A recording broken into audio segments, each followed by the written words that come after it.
Alô. Graças a paz, irmãos. Eu louvo a Deus, sabe, por nós estarmos aqui nesse período conhecido como Carnaval, né? E eu refletia há pouco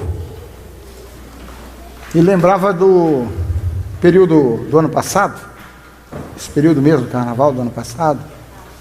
Nós estávamos em outro sítio, né? Era uma reunião de jovens, se não me falha a memória, não era isso? Jovens, né? Sim.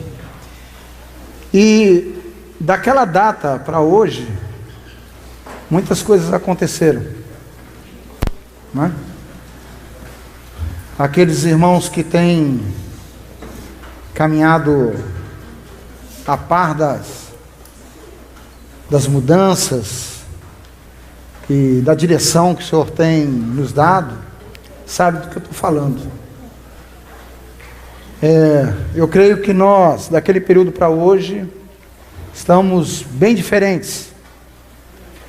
Eu creio que nós experimentamos algo mais profundo do Senhor, não é verdade? Tocamos em realidades do Senhor, né? E há uma expectativa, sabe? Nesses 3 dias e meio, nós vamos ficar aqui, em relação ao que o Senhor há de nos falar, sabe? Há uma expectativa no meu coração. Eu creio que o Senhor há de falar conosco, sabe? Profundamente conosco. Portanto, eu conclamo a todos a que estejam atentos, não é verdade? Porque nós percebemos que daquele período passado para hoje, o Senhor nos deu um encargo. Há um encargo nos nossos ombros. E nós queremos corresponder. Nós queremos falar para o Senhor: eis-me aqui, Senhor. Haja em nosso coração essa resposta, não é? É como se o Senhor dissesse para nós: quem irá por nós? Não é? Quem irá por nós? E que possa ouvir de nossa parte: eis-nos aqui, Senhor, para a tua glória. Então o Senhor está trabalhando para o seu propósito. E há uma batalha à nossa frente. Há uma guerra em nossa frente. Olha, irmãos, que nós possamos ter ouvidos de ouvir, não é? Essa questão de ouvir é muito importante, porque não é uma questão só de escutar a palavra, mas de discerni-la e receber no seu coração, porque isso faz a diferença, não é verdade? A gente lembra aqui da carta de Apocalipse, onde João, né, que a escreveu, diz ele, por causa do testemunho e da palavra. Então essa carta, ela foi escrita porque havia um posicionamento de João, pelo testemunho e pela palavra. Que haja em nós essa posição pelo testemunho e pela palavra, irmão, para que o Senhor possa trazer a sua revelação para nós, não é verdade? Ele só recebeu a revelação. O livro de Apocalipse é uma revelação, porque ele estava posicionado pelo testemunho e pela palavra. Então ele pôde ver algo, não é? E a gente vê o livro de Apocalipse, aquilo que João viu, e ele viu algo muito importante, e que a gente precisa considerar no dia de hoje. Ele viu o Senhor entre os candeeiros, cuidando dos candeeiros, zelando pelos candeeiros, não é verdade? Ele teve essa visão, ele contemplou essa visão, e havia um quadro não é verdade? Em relação às 7 igrejas da Ásia. Havia um diagnóstico. O Senhor tinha um diagnóstico. Como o Senhor teve um diagnóstico naqueles dias, há um diagnóstico para nós. Você crê que há um diagnóstico para você? Amém. Que? O Senhor tem um diagnóstico para nós? Então Ele diz a todas elas: aquele que tem ouvidos, ouça o que o Espírito diz às igrejas. Não é verdade? Oh, que tenhamos ouvidos para ouvir o Senhor. Ele possa falar profundamente em nossos corações. Sabe, irmãos? Porque aquilo que o Espírito dizia às igrejas eram palavras importantes que tinham por objetivo guardá-los do mal. Tantas coisas que estavam penetrando nas igrejas, tantas heresias, né? Situações que a própria igreja não se dava conta, como Laodiceia: estou rico, de nada necessito. Não é verdade? Mas a Laodiceia precisava ouvir o que o Espírito tinha a dizer a ela. Ela era pobre, miserável, cego, nu. Então, esse quadro que a gente pode ver em Apocalipse, ele é direcionado. A gente vê que o Senhor direciona a sua palavra especificamente àqueles que têm ouvido. Não é, repito, uma questão somente de escutar, sabe? Mas de guardar a sua palavra no seu coração, sabe? E esses que ouvem o Senhor e guardam a sua palavra no seu coração, são esses com quem o Senhor conta. Amém, irmãos? O Senhor conta com aqueles que ouvem e guardam a sua palavra. Não adianta, irmãos, nós nos enganarmos e dizer que não é toda a igreja. Não é toda a igreja. São aqueles que ouvem a sua palavra e as guardam. Amém, irmãos? É esse o quadro que a gente vê. Então ele direciona a sua palavra nesse sentido, para aqueles que têm um ouvido de ouvir. Então eu queria aqui, eu não vou liberar assim a mensagem, sabe, mas somente dar uma introdução acerca do encargo que está no nosso coração, que queremos tratar da questão do serviço na igreja, não é? Porque há muita confusão no povo de Deus, né? Uns se posicionam contra qualquer organização, né? E não estão preocupados com a organização, dizem até que preferem a confusão, né? Outros são contra a confusão, querem a organização. Mas, irmãos, o que nós queremos é saber o que o Senhor tem para nós. Qual é a vontade do Senhor para nós? Uma coisa nós sabemos, que em Deus não há confusão, amém? Não é verdade? Não adianta a gente falar assim: olha, eu prefiro a graça em meio à confusão do que a organização sem graça. Não existe graça em meio à confusão. Amém, irmãos? Não existe. Se você olha um quadro que está confuso, há uma confusão e ainda há uma graça, você pode estar certo que existe pessoas ali dentro que estão respondendo a uma ordem de Deus, estão posicionadas, e dali vem a graça. Amém? Dali vem a graça. Não é da desordem que vem graça, tá? É porque tem alguém testemunhando dele, e a graça do Senhor se manifesta por causa daqueles que guardam o testemunho, que dão até as suas vidas por causa do testemunho, né? Então, jamais podemos proferir essa palavra achando que no meio de confusão há graça. Existem aqueles que estão sustentando, estão posicionados, sabe? Ainda que em meio a uma confusão, mas mantém o testemunho nos seus ombros, porque são sacerdotes do Deus Altíssimo. Amém? Não é verdade? Conforme aquela passagem do Rio Jordão, outro dia nós lemos aqui para os jovens, né? Quando os sacerdotes carregando a arca colocaram seus pés no rio, nas águas do rio, o rio se abriu, não é?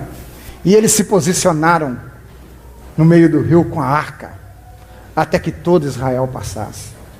Aí você fala assim: ah, Israel, é Israel, que bênção Israel.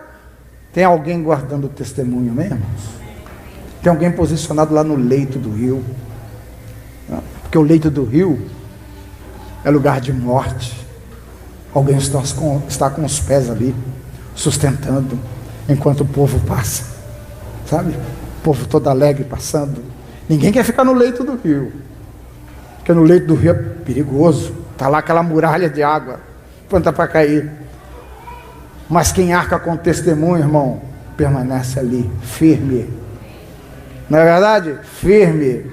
Então tem alguém sustentando. Então há graça, há poder, ainda que em todo o povo há confusão, alguém sustenta o testemunho.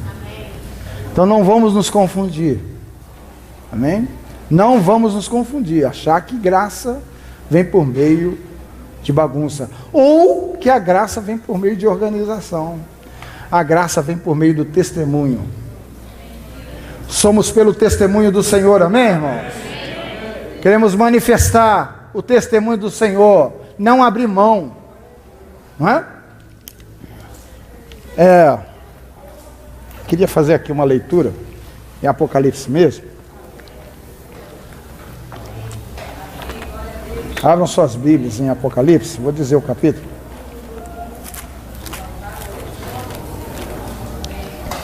Apocalipse capítulo 2.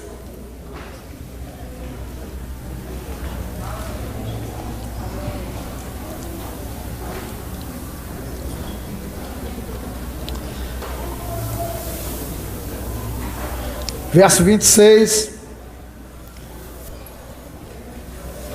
João ouviu isso. Em vista do diagnóstico, então o Senhor tem uma saída, o Senhor tem uma palavra. E ele diz assim: ao que vencer. Amém, irmãos? Ao que vencer. Temos que ter um coração de vencedor, amém, irmãos? Queremos vencer. A nossa vitória está no testemunho, amém? Presta atenção. A tua vitória não está porque você é bom, não está na tua vontade, sabe? Não está na tua disposição. A tua vitória está no testemunho do nosso Senhor Jesus Cristo. Ali está a sua vitória. Ao que vencer e guardar até o fim as minhas obras. Não são as nossas obras, sabe? Não é a nossa boa intenção, mas as obras do Altíssimo, aquele que guardar, vencer e guardar. Eu lhe darei autoridade sobre nações, e com vara de ferro as regerá, quebrando-as como são quebrados os vasos do oleiro, assim como também recebi a autoridade de meu Pai, também lhe darei a estrela da manhã. Quem tem ouvidos, ouça o que o Espírito diz às igrejas. 3 dias e meio. 3 dias e meio. Precisamos ter ouvidos. O Senhor há de falar conosco. Temos que ter essa expectativa diante do Senhor. Não é verdade? Temos que ter essa expectativa. Isso precisa arder no nosso coração. Irmãos, eu não vejo isso aqui como um retiro. Sabe? O sentimento que há no meu coração, sabe? É de um trabalho de Deus entre nós. Sabe? Irmãos, o Senhor fala às igrejas. Uns ouvem e continuam do mesmo jeito, não alterem nada, mas outros não, ouvem e reagem à palavra, não é verdade? Ele não fica passivo, fala assim, que boa palavra, poxa, muito bonita essa palavra, né? E fica por bonita, né? Irmãos, estamos cansados de boa palavra, não queremos receber boa palavra, sabe? Porque a palavra do Senhor não é uma questão de boa palavra. A palavra do Senhor é espírito e vida. Devemos receber vida e espírito da sua palavra. Então, quando nós ouvimos e a recebemos, o que ocorre? Reagimos em relação à palavra. Sabe? Nós não ficamos passivos. O Senhor fala assim, está entrando doutrina dos nicolaítas, doutrina de Balaão, Jezabel está falando, fala, que boa palavra. Nós queremos reagir, não é verdade, irmão? Reagir e resistir. Queremos corresponder a uma dispensação do Senhor para nós. Não queremos desprezar, irmãos. E o Senhor fala de forma simples, muito simples e objetiva. Não é verdade? Então, aqueles que reagem e que não ficam passivos, lá no capítulo 20, então, se cumpre a palavra que acabamos de ler aqui. No verso 4, Apocalipse 20, no verso 4, diz assim: e vi também tronos, e aos que se assentaram sobre eles foi-lhes dado o poder de julgar. E vi as almas daqueles que foram degolados por causa do testemunho de Jesus e pela palavra de Deus, e que não adoraram a besta, nem a sua imagem, e não receberam o sinal na testa, nem nas mãos, reviveram e reinaram com Cristo durante 1000 anos. Mas os outros mortos não reviveram, até que os 1000 anos se completassem. Esta é a primeira ressurreição. Bem-aventurado, amém? Bem-aventurado o santo, aquele que tem parte na primeira ressurreição. Sobre esses não tem poder a segunda morte, mas serão sacerdotes de Deus e de Cristo, e reinarão com ele durante os 1000 anos. Esses são vencedores, não é verdade? Por quê? Porque reagiram, não ficaram passivos, sabe? Não foi uma questão de boa palavra, não foi uma coisa assim, falar, não, agora eu estou sabendo, e continua do mesmo jeito, entra ano, sai ano, e continua do mesmo jeito, mas reage à palavra. Se é a palavra, lhe corresponde, porque incomoda, não é verdade? Aí você vê esses vencedores, aí você olha para o vencedor, e fala assim, mas, vencedor, mas degolado? Como é que ele venceu degolado? Não é verdade? Aos olhos do homem parece até uma derrota, não é verdade? Foi degolado. Ele venceu. Mas como é que venceu degolado? Ele venceu da mesma forma como o Senhor triunfou. Não é verdade? O Senhor triunfou onde, irmãos? Na cruz. Não é verdade? O mundo olha e não compreende o triunfo do Senhor. Porque na cruz Morreu na cruz. Não é verdade? Debaixo de muita humilhação. Mas que vitória estranha, irmão. É uma vitória estranha, irmão, aos olhos do homem, não é verdade? Só os filhos de Deus podem compreender esse mistério, irmão. Porque nós olhamos para Cristo crucificado e vemos ali uma obra consumada. A vontade do Pai foi cumprida de forma perfeita. Aprove ao Pai ser assim. Não é verdade? E o Senhor consumou essa obra redentora na cruz. Essa realidade precisa estar em nós. Não é verdade? Porque o Senhor consumou a obra e a vontade do Pai na cruz, sabe? Isso aí precisa estar ardendo no nosso coração. Você lembra quando Paulo esteve em Corinto e falou assim: olha, quando estive entre vós, eu não propus a saber outra coisa que não fosse Cristo e este crucificado. Ele queria saber isso. Será que ele encontraria aqui no nosso meio essa realidade de Cristo crucificado? Será que isso arde no nosso coração? Porque, irmãos, Cristo crucificado não somente é uma expressão de amor mais sublime que pode, não é verdade? Mas é a nossa própria salvação, sabe? E outra coisa, e é o nosso caminho. E o Senhor nos chama para ir, irmão. O Senhor nos chama para lá também. Aquele que quiser vir após mim, né? O Senhor nos chama, hein? É? Negue-se a si mesmo. Tome a sua cruz e me siga. Então essa realidade precisa estar aqui no nosso meio. Então nós não estamos aqui, sabe, não estamos aqui para outra coisa que não seja tocar nessa realidade.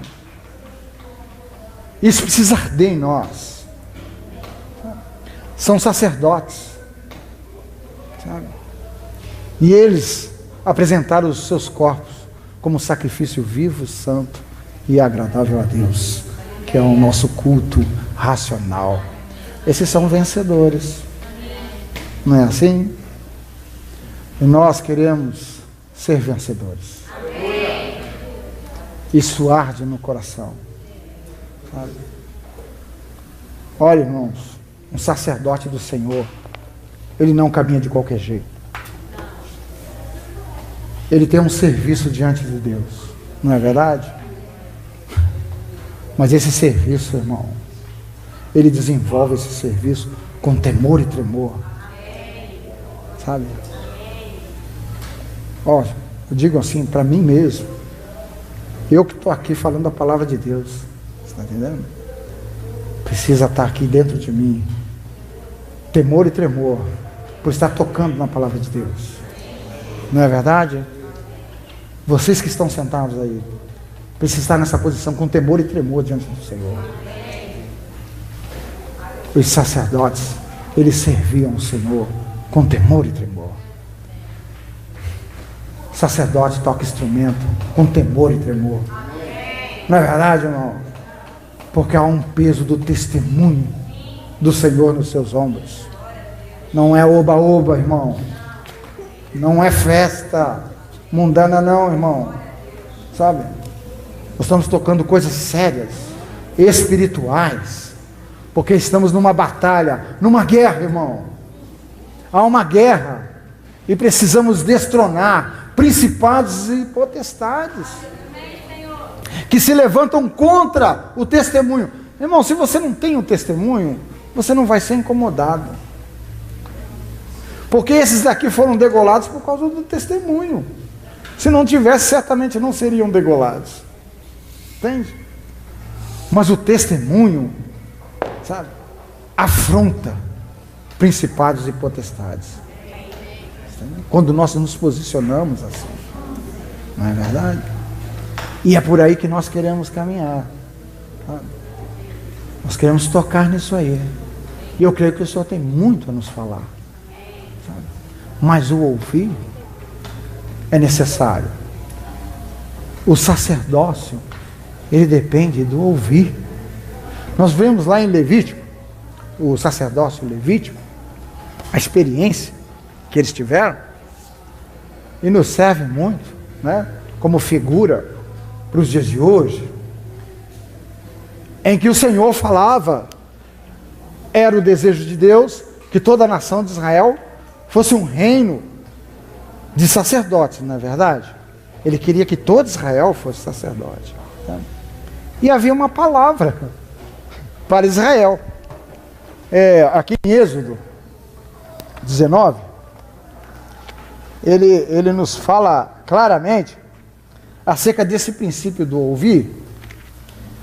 E eu queria que os irmãos observassem atentamente essa figura que é para os dias de hoje. Em Êxodo 19, diz assim, verso 3, 19:3, diz assim: Subiu Moisés a Deus e o Senhor o chamou do monte, dizendo: Assim falarás à casa de Jacó e anunciarás aos filhos de Israel: Vistes o que fiz aos egípcios, como vos levei sobre asas de águia e vos trouxe a mim.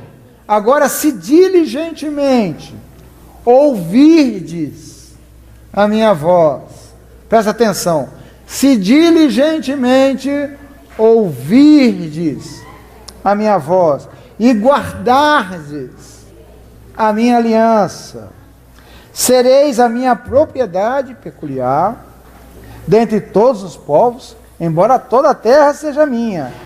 Vós me sereis reino sacerdotal e nação santa. São estas as palavras que falarás aos filhos de Israel. Então, dependia de um ouvir diligente, amém? Não é? Você vê que Israel não ouviu, sabe? Israel não ouviu. Mas a questão é ouvir de forma diligente e guardar a sua palavra. Se eles ouvissem e guardassem a palavra, seriam só sacerdotes do Deus Altíssimo, não é verdade? Por isso que o Senhor fala, aquele que tem ouvidos de ouvir, sabe que ele busca em meio, lá em Apocalipse, em meio àquele emaranhado de coisas difíceis, né? Heresias, ele busca aqueles que ouvem de forma diligente, porque os que ouvem serão os seus sacerdotes e servirão diante dele e resistirão, como Antipas resistiu ao trono de Satanás em Pérgamo. Olha que situação grave, em que Satanás estabelece o seu trono na igreja de Pérgamo, e só há uma testemunha fiel, Antipas. E por ser uma testemunha fiel, morreu, foi morto. Na verdade, o Senhor permitiu a sua morte, não é? Como aqueles que foram degolados. Não amou a sua vida, Antipas, antes a entregou ao Senhor, por causa do testemunho e da sua palavra. Sejamos Antipas. Sabe, eu conclamo os irmãos a sermos Antipas, resistirmos a Satanás e ao seu trono. É o príncipe deste mundo e nós queremos resisti-lo, não é verdade, irmãos? Queremos ser pelo testemunho e pela palavra, sabe? Mas nós não podemos amar as nossas vidas. Antes devemos colocá-la aos pés do nosso Senhor, não é? É aí, irmão, é aí que a coisa começa, entendeu? A complicar. Porque Israel não ouviu. E quando Moisés subiu no monte para receber a lei, sabe o que aconteceu com Israel? Então o que Israel fez? Como Israel se corrompeu? Fizeram um bezerro de ouro, não foi? Lembram dessa passagem, meus amados? Não é? O Senhor já havia dado uma palavra a eles. Entretanto, eles foram infiéis à palavra do Senhor. Não é? E quando eles foram provados na paciência, porque precisavam aguardar o Senhor. Precisavam. E eles foram impacientes. E em meio à paciência, você olha Israel e vê Israel ofertando, né, suas peças de ouro e construindo um bezerro. Que coisa! Outro dia eu estava meditando, mas por que bezerro? Podia ser outra coisa, né? Mas um bezerro. Aí meditando diante do Senhor, a gente lembra do livro de Daniel, quando ele tipifica as nações, né? Como carneiro, não é verdade? Grécia ali era tipificada como um carneiro, e Grécia era um dos 4 animais que ele via se levantando, né? Daniel, porque naquele livro de Daniel nós começamos a ver uma dispensação diabólica sobre as nações, que só tinha um objetivo, sabe? Frustrar o plano de Deus. Então você vê Israel edificando para si um bezerro. Havia uma potestade ali, irmãos, sabe? Sobre Israel. Israel adorando, falando, isso aqui é o Deus que nos tirou do Egito. Quando não ouvimos a palavra do Senhor diligentemente, irmão, de forma diligente, passamos a ouvir muitos falatórios, não é verdade? Passamos a ouvir muitas ideias, sabe? Muitas coisas. E é quando você se dá conta, irmão, você está edificando algo confuso, sabe? Algo difícil, sabe? Você está edificando um bezerro de ouro. É só nós andarmos de forma negligente, sabe?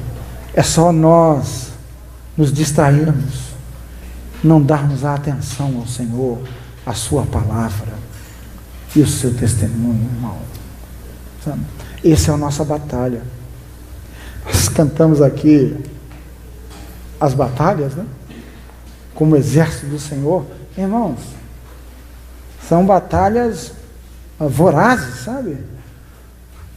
Para a gente ter uma ideia,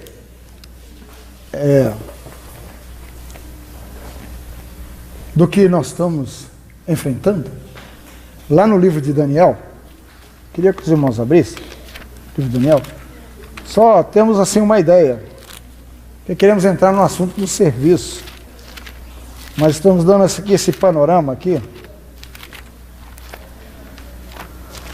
temos uma ideia do que estamos enfrentando, qual é a nossa batalha. Daniel 7.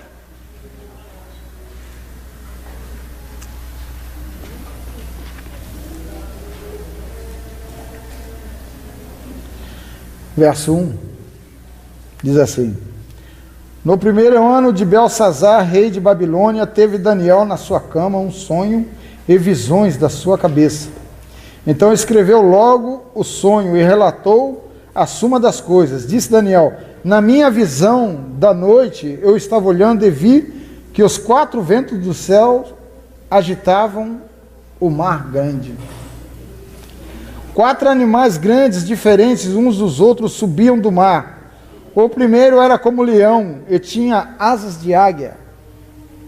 E olhei até que lhe foram arrancadas asas e foi levantado da terra e posto em pé como um homem, e foi-lhe dado um coração de homem. Continuei olhando e vi o segundo animal, semelhante a um urso, o qual se levantou de um lado, tendo na boca 3 costelas entre os dentes, e foi-lhe dito: levanta-te e devora muita carne. Depois disso continuei olhando e vi outro animal semelhante a um leopardo, e tinha 4 asas de ave nas costas. Este animal tinha 4 cabeças e foi-lhe dado domínio. Depois disso continuei olhando nas visões da noite e vi o 4º animal, terrível e espantoso, é muito forte, o qual tinha dentes grandes de ferro. Ele devorava e fazia em pedaços, e pisava aos pés o que sobrava. Era diferente de todos os animais que apareceram antes dele, e tinha 10 chifres. Estando eu observando os chifres, vi que entre eles subiu um outro chifre pequeno, e 3 dos primeiros chifres foram arrancados diante dele. Neste chifre havia olhos como os olhos de homem, e uma boca que falava com vanglória. Irmãos, esses animais aqui é uma dispensação das trevas, irmão, sabe? Para destruir o povo de Deus. Essa última besta aí é a besta que está aqui hoje, nos dias de hoje, a qual a igreja está enfrentando. Ela, irmão, ela é terrível. Ela devora. Não é verdade? Diz que tem dentes grandes de ferro, sabe? Despedaça com seus pés. Então, meus queridos jovens que estavam bem animados aqui, é isso aí que vocês estão enfrentando. É esse o quadro espiritual, querido. Não é? Sabe? A essa besta é que o dragão, a antiga serpente, deu a sua autoridade. É a ela, a essa besta aí. Irmão, foi essa besta aí que o Senhor Jesus Cristo enfrentou. Amém? Sabe? Que é representado por Roma, amém? O Senhor enfrentou e venceu. O Senhor venceu. Amém. O Senhor venceu essa besta aí. Amém. Poderosa. Mas ela continua aí. Sabe? Essa mesma besta aqui foi onde a igreja no 4º século se prostrou. No 4º século essa besta prevaleceu, ela se mesclou com a igreja, querido. Assim, tem uma linguagem na biologia que fala assim, fagocitar. É quando uma célula, ela vai e engole a outra, né? Essa besta fagocitou, irmão. A igreja se mesclou. Entendeu? E é interessante, quando nós olhamos essa dispensação, sabe? Esse inimigo que nós enfrentamos. Você olha lá em Apocalipse 13, eu queria só deixar aqui, para os irmãos entenderem. Em Apocalipse 13, ela tem característica de todos os outros animais anteriores, porque quando ele destrói, ele adquire todas aquelas virtudes que o animal foi destruído. Olha aqui, ó. Apocalipse 13,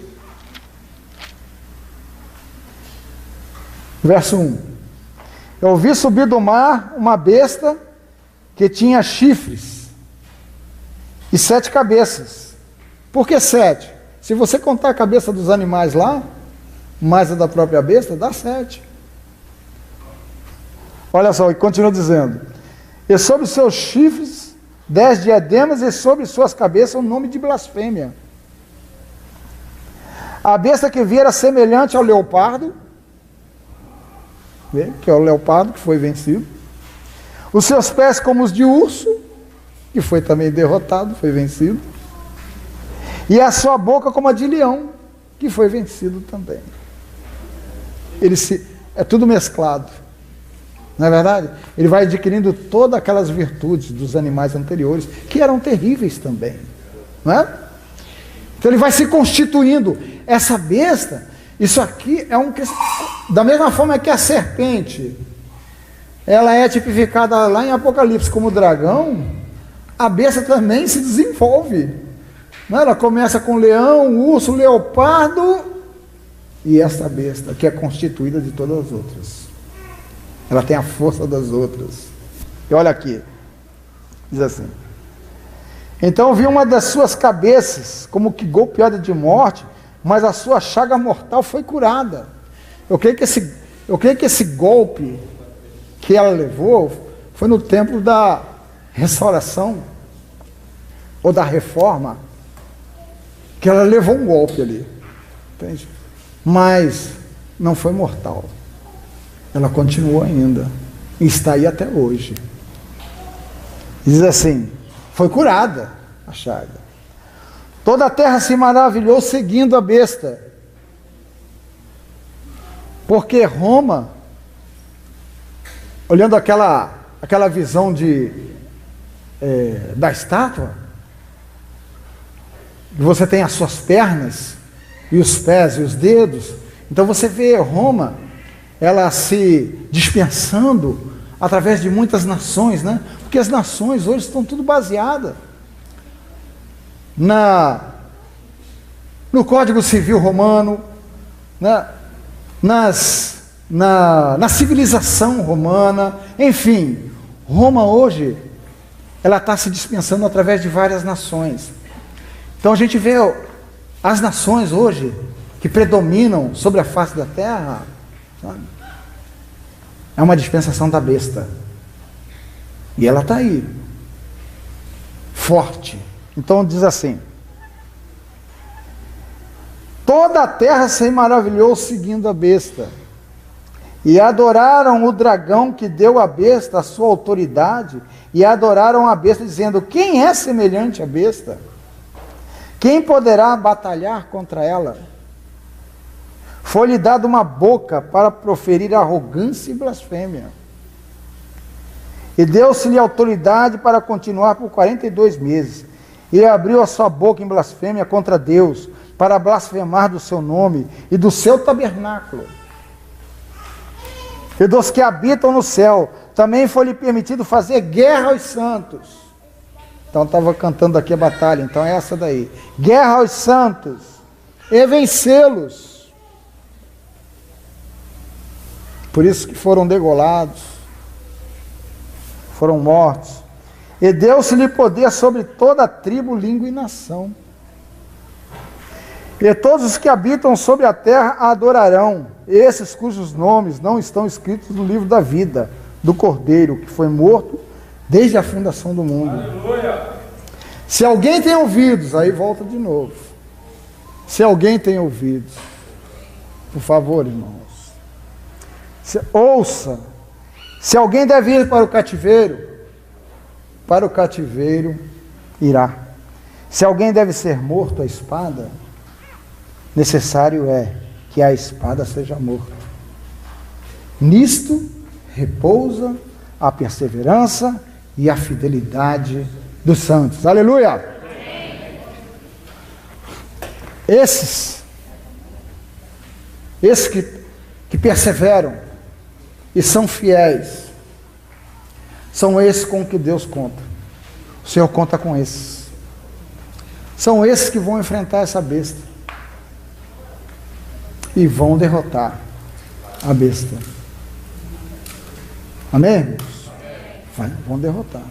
Então, nós queremos falar do sacerdócio na Igreja dos Santos, do serviço, porque é através do desenvolvimento do serviço dos irmãos. Os irmãos têm dons e, consequentemente, serviços. É através do desenvolvimento dos serviços segundo a vontade de Deus, não segundo a vontade própria, sabe?